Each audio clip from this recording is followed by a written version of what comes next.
Students, आप सभी का आपके अपने यूट्यूब चैनल सक्सेस पथ पर बहुत बहुत स्वागत है। अगर आप चैनल पर नए हैं तो चैनल को सब्सक्राइब करें और बेल आइकन को प्रेस कर लें, जिससे कि हमारे नए वीडियो की नोटिफिकेशन आप तक पहुंचती रहे। आप इस वीडियो की सीरीज़ में जो हम एसएससी जेईई के प्रीवियस ईयर के क्वेश्चन सॉल्व कर रहे हैं, पेपर सॉल्व कर रहे हैं, उसमें हमने पीछे के 2009 तक के पेपर 2005 से 2009 तक के सॉल्व करा चुके हैं।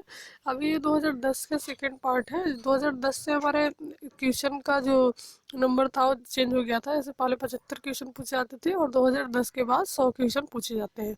तो 100 क्वेश्चन जो आपके एक ईयर में पूछे गए हैं एक पेपर में, उसको हम दो पार्ट में डिवाइड करके सॉल्व करेंगे। 50 क्वेश्चन को एक वीडियो में और 50 क्वेश्चन को दूसरे वीडियो में। तो ये हमारा 2010 का सेकेंड पार्ट है। 50 क्वेश्चन हम इसका कर चुके हैं। 51 नंबर से हम 100 तक इसमें देखेंगे। तो चलिए स्टार्ट करते हैं आज की इस वीडियो को। अगर आपको वीडियो अच्छा लगे तो लाइक कीजिए और अपने फ्रेंड के साथ शेयर कीजिए। चलिए देखते हैं आज का हमारा पहला क्वेश्चन क्या है। कंक्रीट का विशिष्ट सामर्थ्य कितने दिनों में मापा जाता है। जो भी हमारी कंक्रीट है उसकी जो विशिष्ट सामर्थ्य होती है वो कितने दिनों में मापी जाती है। तो ये 28 दिनों में मापा जाता है आपका कंक्रीट का जो भी विशिष्ट सामर्थ्य है। तो यहाँ से ऑप्शन नंबर बी आपका सही आंसर होगा। कंक्रीट का विशिष्ट सामर्थ्य आपका 28 दिनों में मापा जाता है।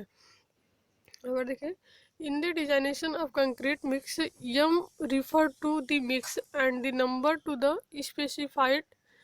number to the specified compressive strength of 150 mm size cube at 28 days expressed in Newton per mm square। इसके कहने का मतलब ये है कि अगर यम ग्रेड आपका जो कंक्रीट का है और उसके साथ कोई भी नंबर अगर लिखा होता है तो यम 20 का मतलब क्या है। यम का मतलब मिक्स से होता है और 20 का मतलब जो भी आपका इसके साथ न्यूमेरिकल वैल्यू लिखी होती है, नंबर लिखा होता है, उसका मतलब ये होता है कि आपकी जो कंप्रेसिव स्ट्रेंथ है 150 mm साइज क्यूब पर 28 दिन के बाद इसकी एक्सप्रेस्ड इन न्यूटन पर एम स्क्वायर, जो भी कंप्रेसिव स्ट्रेंथ होती है कंक्रीट की उसको दर्शाया जाता है, जो नंबर उसके साथ एम के साथ लिखा होता है।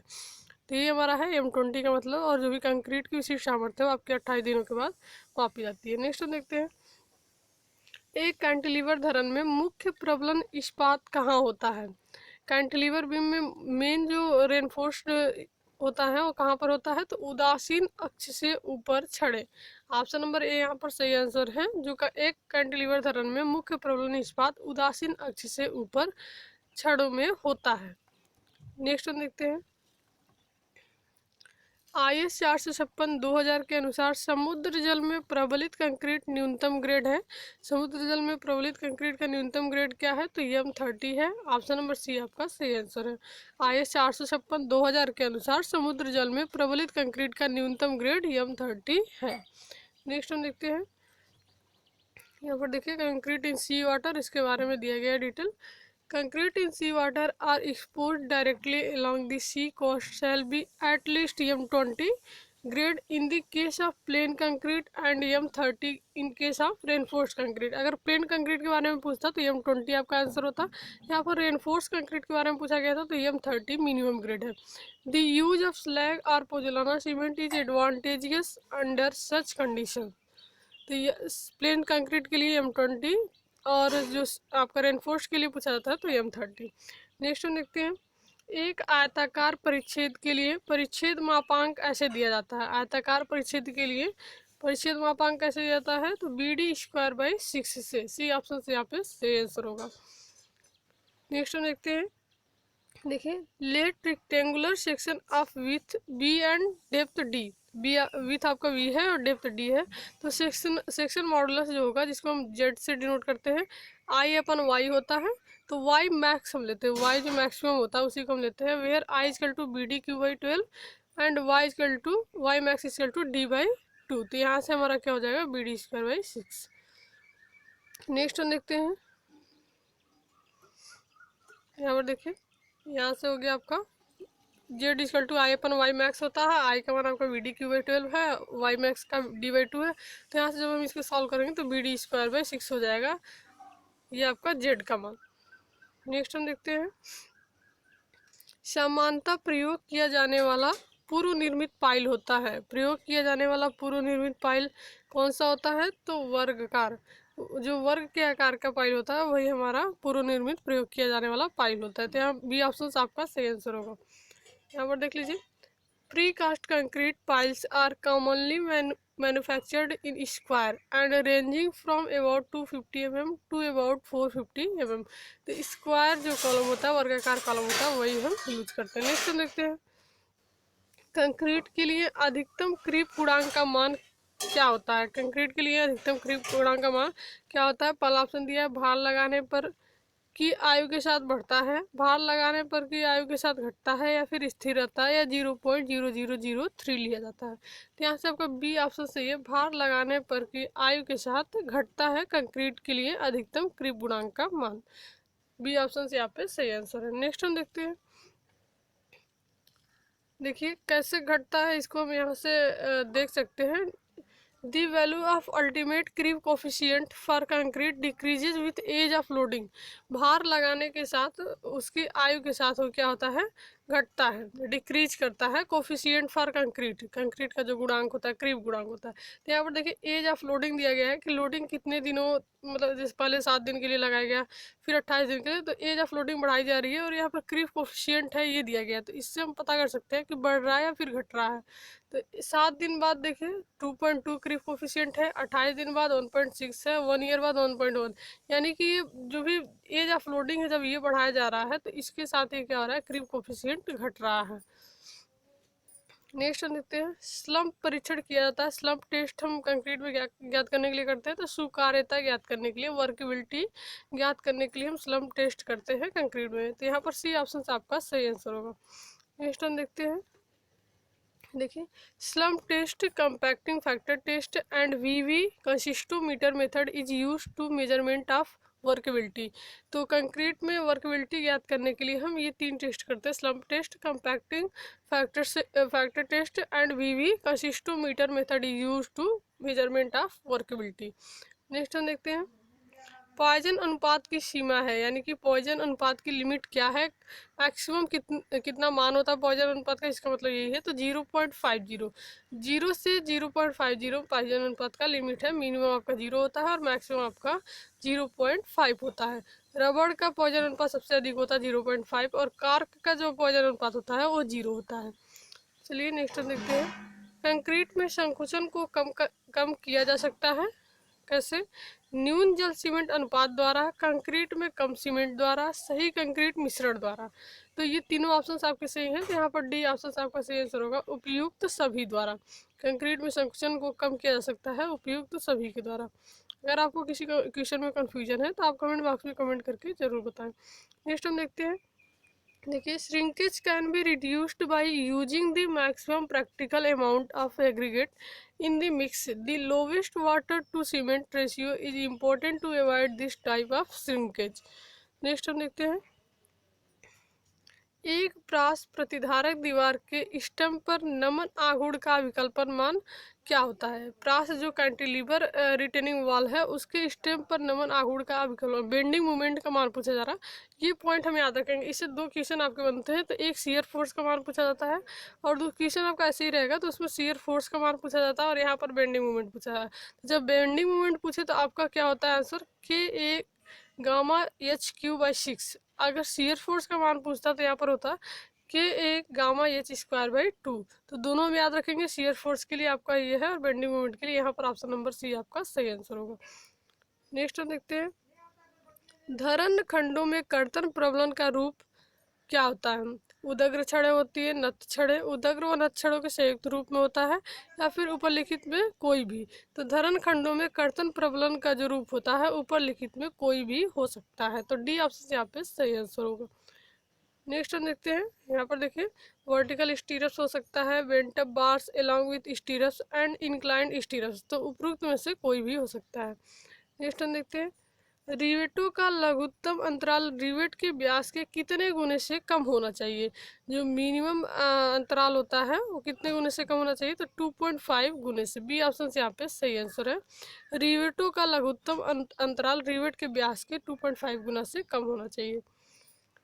यहाँ पर देख लीजिए रिवेट के बारे में दिया गया है, मिनिमम पिच कितनी होनी चाहिए, मैक्सिमम पिच कितनी होनी चाहिए, तो यहाँ से देख लीजिएगा आप। नेक्स्ट हम देखते हैं, प्रभावी कंठ मोटाई जिसको हम स्मॉल टी से डिनोट करते हैं, और वेल्ड की माप जिसको स्मॉल एस से डिनोट करते हैं, इस किस प्रकार संबंधित है।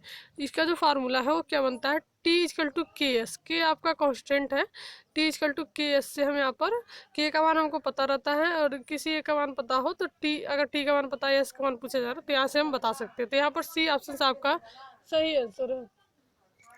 नेक्स्ट हम देखते हैं, बोल्ट बहुत उपयुक्त है। बोल्ट किसके लिए बहुत उपयुक्त है, तो अक्षीय तनाव के लिए बोल्ट आपका उपयुक्त होता है। सी ऑप्शन से आप पे सही आंसर है।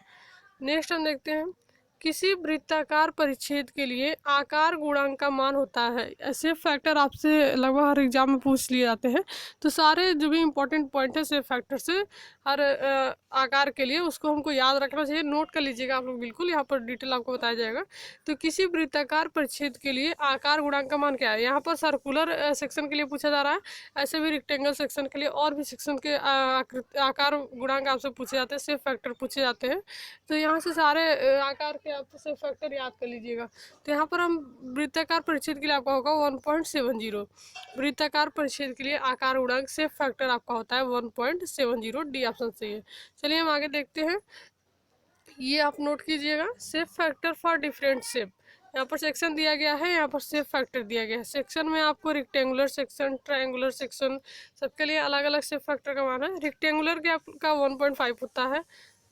ट्रायंगुलर सेक्शन के लिए वर्टेक्स जब अपवर्ड होगा तो 2.34, और वर्टेक्स आपका डाउनवर्ड होगा तो 2 होगा सेफ फैक्टर का मान। इसी तरह से सॉलिड सर्कुलर सेक्शन के लिए 1.7 होता है, और हॉलो सर्कुलर सेक्शन के लिए ये आपका 1.7 इंटू 1 - k³ अपन 1 - k⁴। इसी तरह आपका थीन सर्कुलर रिंग के लिए आपका 1.27, डायमंड सेक्शन के लिए 2, थीन हॉलो रोमस के लिए 1.5, आई सेक्शन के लिए about strong axis 1.12, about weak axis 1.55, और टी सेक्शन के लिए 1.90 to 1.95। तो ये अलग अलग से फैक्टर थे, अलग अलग जो भी आपके आकार दिए गए हैं। किसी 36 mm व्यास के रिवेट के लिए छिद्र व्यास लिया जाएगा। 36 mm व्यास का रिवेट व्यास दिया गया है, तो उसका छिद्र व्यास क्या लिया जाएगा, यानी कि शकल व्यास क्या होगा। तो उसमें हम क्या करते हैं, जब भी आपका व्यास दिया होता है तो ये आपका सामान्य व्यास होता है। अगर शकल व्यास आपसे पूछा जाता है तो उसमें हम क्या करते हैं, जब व्यास का मान 25 mm तक हो, या फिर 25 mm हो, या 25 से कम हो, तो उसमें हम 1.5 ऐड कर लेते हैं। और जब शकल व्यास निकालने के लिए अगर 25 mm से अधिक होगा तो 2 ऐड करते हैं। तो यहाँ पर 36 है, तो हम क्या, 25 से अधिक है तो यहाँ पर 2 mm ऐड करेंगे, तो आपका 38 mm यहाँ पर हो जाएगा। तो यहाँ पर ऑप्शन नंबर सी सही आंसर है। देखिए यहाँ पर डायमीटर ऑफ होल्स हम कैसे निकालते हैं, in calculating the area to be deducted for rivets, bolts और pins, the diameter of the hole shall be taken.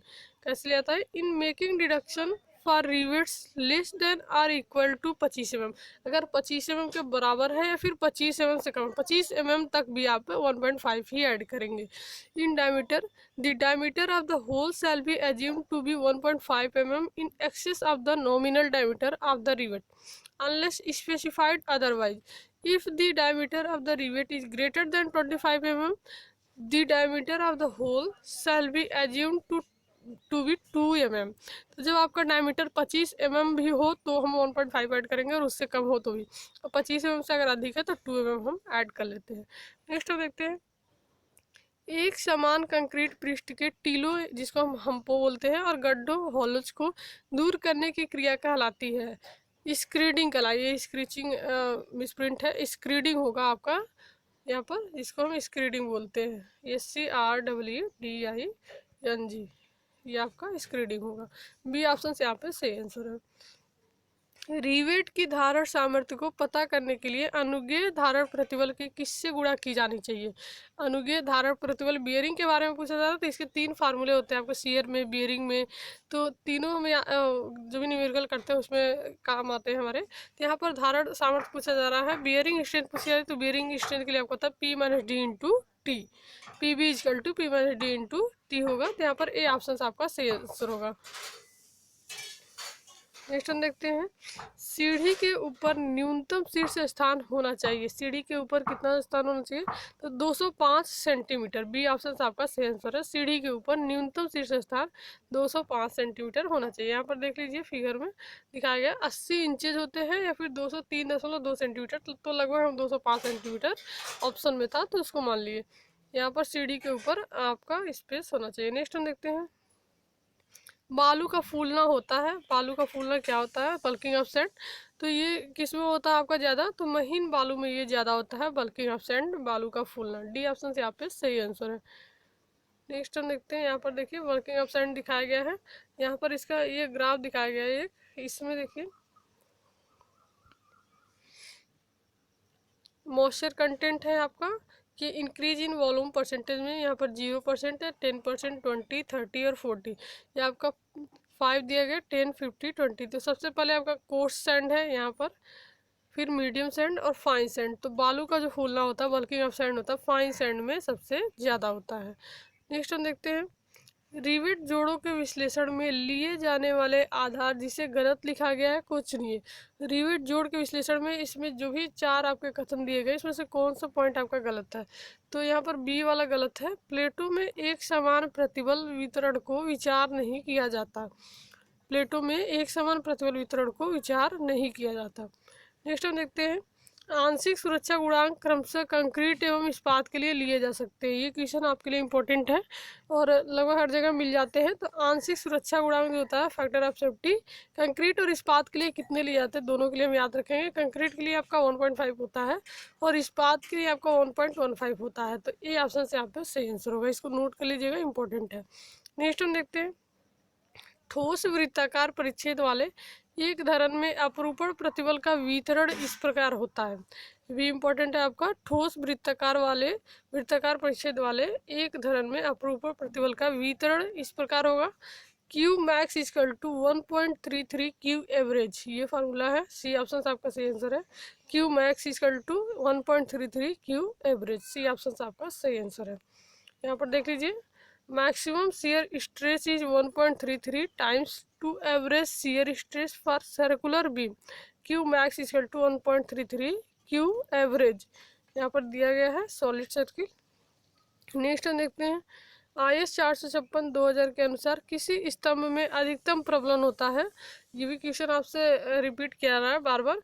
तो IS 456/2000 के अनुसार किसी स्तंभ में अधिकतम प्रबलन क्या होता है? 6% होता है। सी ऑप्शन आपका सही आंसर है। नेक्स्ट हम देखते हैं, एक स्तंभ ऐसा संपीड़न है जिसकी प्रभावी लंबाई उसकी लघुत्तम अनुप्रस्थ माप के 3 गुने से अधिक होती है। यह लागू होता है कहाँ पर? लागू होता है आयताकार एवं वृत्ताकार परिच्छेद पर। ये ऑप्शन से आप सही आंसर है। नेक्स्ट हम देखते हैं, यहाँ पर देख लीजिए, कॉलम और stud A compression member the effective length of which exceeds 3 times the least lateral dimension, compression member whose length do not exceed 3 times their least lateral dimension are classified as a pedestals। तो यहाँ से आप detail देख सकते हैं। Next हम देखते हैं, EIDQY/DX³ किसी धरन के लिए प्रदर्शित करता है। क्या प्रदर्शित करेगा ये? तो अपरूपण को, शियर को प्रदर्शित करता है किसी भी धरन के लिए। तो यहाँ पर डी ऑप्शन आपका सही आंसर होगा। देखिए EI यहाँ पर EI/Y आपका किसको प्रदर्शित करता है? तो डिफ्लेक्शन को यहाँ पर दिखाया गया है। EI/DY/DX आपका स्लोप को। इसी तरह से आपका ये नोट कर लीजिएगा, इंपॉर्टेंट है। EI/D2Y/DX² मूवमेंट को प्रदर्शित करता है। EI/DQY/DX शियर को और EI/D4Y/DX लोड को। तो सबके लिए अलग अलग दिया गया है। तो यहाँ से ये पॉइंट आप नोट कर लीजिएगा। डिफ्लेक्शन के लिए क्या होना चाहिए? स्लोप के लिए, मूवमेंट के लिए, शियर के लिए और लोड के लिए।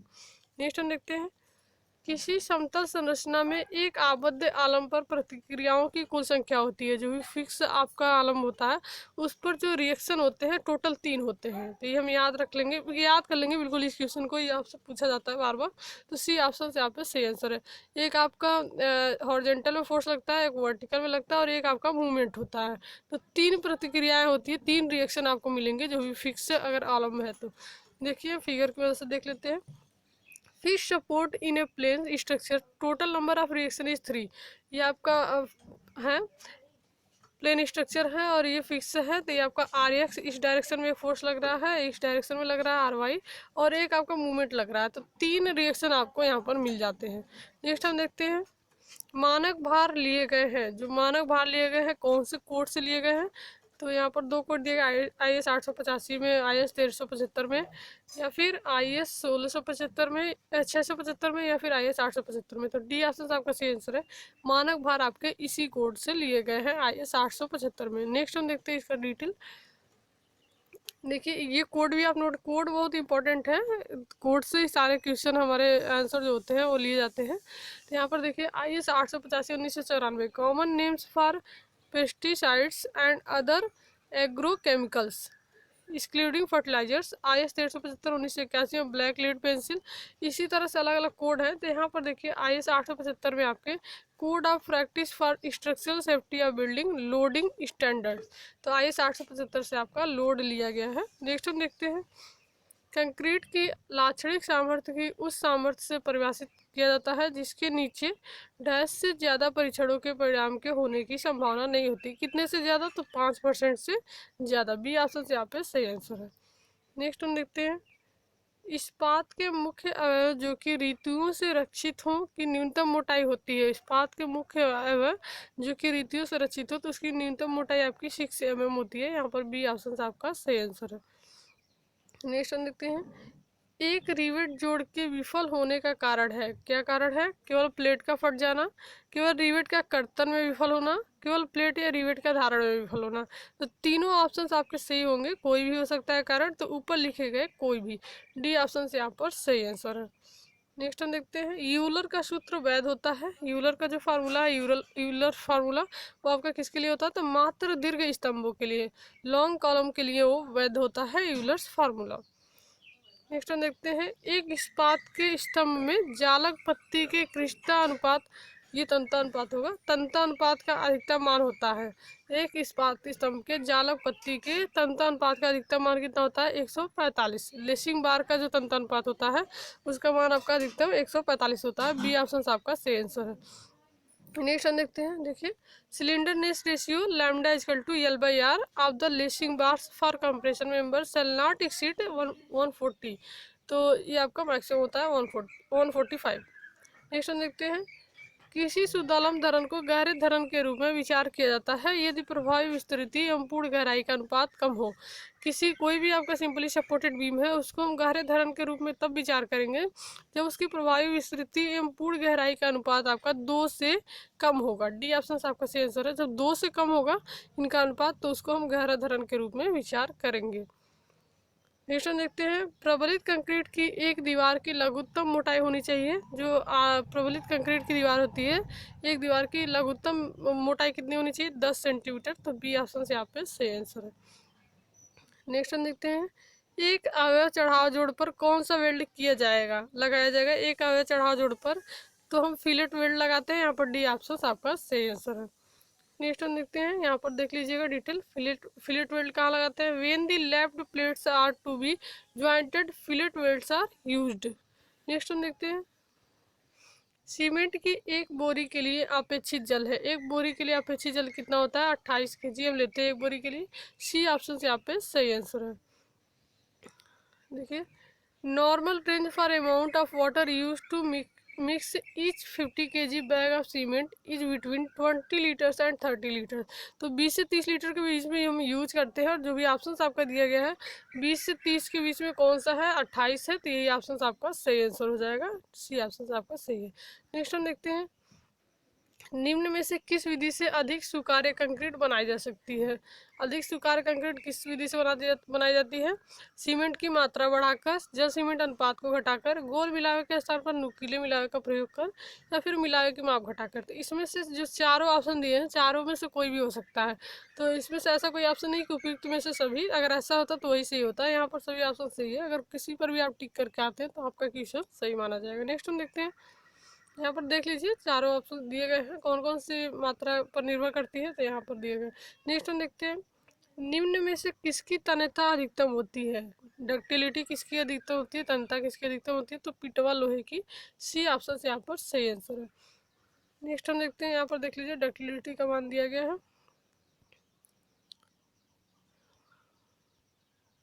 किसी धरण के लिए शब्द यम बाई ई आई होता है, ये भी क्वेश्चन आपका रिपीट करता है।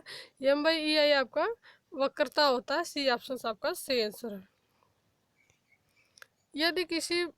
यदि किसी बल व्यवस्था में बलों की कार्य रेखाएं एक बिंदु पर मिले तो ऐसे बल कहे जाते हैं। किसी बल व्यवस्था में बलों की जो कार्य रेखाएं हैं एक बिंदु पर जब मिलती है तो उसको हम संगामी बल बोलते हैं। सी ऑप्शन से आप पे सही आंसर है। नेक्स्ट हम देखते हैं, यहाँ पर फिगर की वजह से देख लीजिए, जो बलों की रेखाएं हैं एक बिंदु पर मिल रही हैं तो ये हमारी संगामी बल कहलाएंगी। नेक्स्ट हम देखते हैं, समुद्र जल में पूर्ण रूप में डूबे हुए प्रबलित सीमेंट कंक्रीट अवयवों में अतिरिक्त आवरण की मोटाई होती है। अतिरिक्त आवरण की मोटाई जो कितनी होती है, 40 mm होती है आपकी। डी ऑप्शन से यहाँ पर सही आंसर है। यहाँ पर देखिए, for reinforced concrete members of marine structure totally immersed in sea water, the additional cover shall be 40 mm, but total cover should not exceed 75 mm। तो आपका 40 mm लेते हैं और मैक्सिमम आपका 75 mm होता है, उससे अधिक नहीं होना चाहिए। नेक्स्ट हम देखते हैं, एक शुद्धालंब कंक्रीट धरन का स्पष्ट विस्तार 5 मीटर है तथा प्रभावी गहराई 0.5 मीटर है। धरन पर कुल संवितरित भार 100 किलो न्यूटन पर मीटर है। तो धरन का विकल्प कर्तन बल आपको निकालना है। क्वेश्चन आपका दिया गया है। तो सिंपली सपोर्टेड शुद्धालंब कंक्रीट धरन है, सिंपली सपोर्टेड बीम है। प्रभावी गहराई आपकी इतनी दी गई है, विस्तार आपका 5 मीटर दिया गया है। कुल संवितरित भार यानी कि यूडीएल लोड लग रहा है आपका, यूडीएल लग रहा है 100 किलो न्यूटन पर मीटर का। तो 100 जो आपका लोड लगता है, लोड जो भी आपका स्पान है और स्पान इंटू लोड बाई 2, जो धरन का विकल्प कर्तन बल होगा क्या होगा, WL/2 हो जाएगा यूडीएल के लिए। तो W का मान आपका 100 है, L का मान आपका 5 है, तो 500 हो गया, बाई 2 करेंगे तो 250, यानी कि 250 किलो न्यूटन। ए ऑप्शन आपका सही आंसर है। देखिए हम देख लेते हैं इसको। ये आपका सिंपली सपोर्टेड बीम है जिसपे यूडीएल लगा हुआ है और ये आपका स्पैन टोटल दिया गया है 5 मीटर। आर ए और आर बी रिएक्शन का मान क्या होता है, WL/2 होगा। तो यहाँ से आपका शियर फोर्स का मान WL/2 होता है और यहाँ पर हमारा W का मान 100 है, L का मान 5 है। तो यहाँ से हम जब इसको सॉल्व करेंगे तो 250 किलो न्यूटन। नेक्स्ट हम देखते हैं, एक कैंटिलीवर धरन को मुख्य तनन छड़ों का बद्ध आलम में स्थिरण कितना होता है। तो LD होता है, ये भी क्वेश्चन आपका रिपीट करता है बार बार। ए ऑप्शन आपका सही आंसर है। LD आपका क्या होता है, डेवलपमेंट लेंथ, इसको हम विकास लंबाई बोलते हैं। नेक्स्ट हम देखते हैं, यहाँ पर देख लीजिएगा LD के बारे में। किसी ठोस में भंडारित विकृति ऊर्जा इस प्रकार दी जाती है। विकृति ऊर्जा किस प्रकार दी जाती है, तो 0.5 सिग्मा इंटू एप्सिलॉन इंटू आयतन, या फिर 1/2 कर सकते हैं, 0.5 जो भी आपका दिया होगा। डी ऑप्शन से आप पे सही आंसर है। यहाँ पर देखिए, U इक्वल टू जो आपका स्ट्रेन एनर्जी है stored in A solid, 1/2 strain into volume. Next देखते हैं, प्रत्यास्था मापांक E एवं दृढ़ता मापांक N के भी संबंध निम्न रूप में दिया था। ये भी क्वेश्चन आपका बार बार रिपीट कर रहा है, हर सेट में आपको मिल रहा है। तो इस क्वेश्चन को बिल्कुल याद कर लीजिएगा, जितने भी रिलेशन हैं इनके बीच में इसको रट लीजिएगा। तो यहाँ पर यही क्वेश्चन हमको बार बार मिल रहा है, E equal to 2N into 1 plus mu. ये भी नहीं होगा, म्यू होगा, 1 प्लस म्यू है, ये मिस प्रिंट है। तो E equal to 2N into 1 plus mu. C option से यहाँ पे सही आंसर होगा। नेक्स्ट हम देखते हैं, यहाँ पर देखिए रिलेशंस वही आपको फिर से बताया जा रहा है, इसका स्क्रीनशॉट ले लीजिएगा और इसको बिल्कुल रट लीजिएगा, ये इंपॉर्टेंट है आपके लिए। कंक्रीट की वास्तविक संरचना में लाक्षणिक सामर्थ्य ली जाती है, कितनी ली जाती है, तो 0.67 FCK। यहाँ पर सी ऑप्शन आपका सही आंसर है। कंक्रीट की वास्तविक संरचना में लाक्षणिक सामर्थ्य 0.67 FCK ली जाती है। नेक्स्ट हम देखते हैं, For design purpose, the compression strength of concrete in the structure shall be assumed to be 0.67 times the characteristic strength. The partial safety factor 1.5 shall be applied in additional to this. Next हम देखते हैं, साधारण Portland cement में जल से सर्वप्रथम क्रिया करने वाला होता है कौन सा यौगिक है, तो C3A है आपका। ये ऑप्शन से यहाँ पर सही आंसर है। नेक्स्ट हम देखते हैं, यहाँ पर देखिए C3A है, सबसे पहले ये क्लियर करता है, it rapidly react with water. Next हम देखते हैं, एक लघु स्तंभ में पार्श्व प्रबलन डालने की वजह है, क्यों हम डालते हैं, मुख्य प्रबलन छड़ों को बहकने से बचाने के लिए। यहाँ पर ए ऑप्शन आपका सही आंसर है। लास्ट क्वेश्चन आज का हम देखते हैं। पोजुलाना में प्रचुर रूप से होता है सिलिका एवं एल्यूमिनाई, इसकी मात्रा सबसे ज़्यादा होती है पोजुलाना में, सीमेंट में। तो बी ऑप्शन आपका सही आंसर है। ऐसे ही और वीडियोस आपको मिलती रहेंगी, और जो भी हम सीरीज चला रहे थे ऑब्जेक्टिव क्वेश्चन की, वो भी आपकी स्टार्ट होने वाली है, तो उसको भी आप लोग देखते रहिए।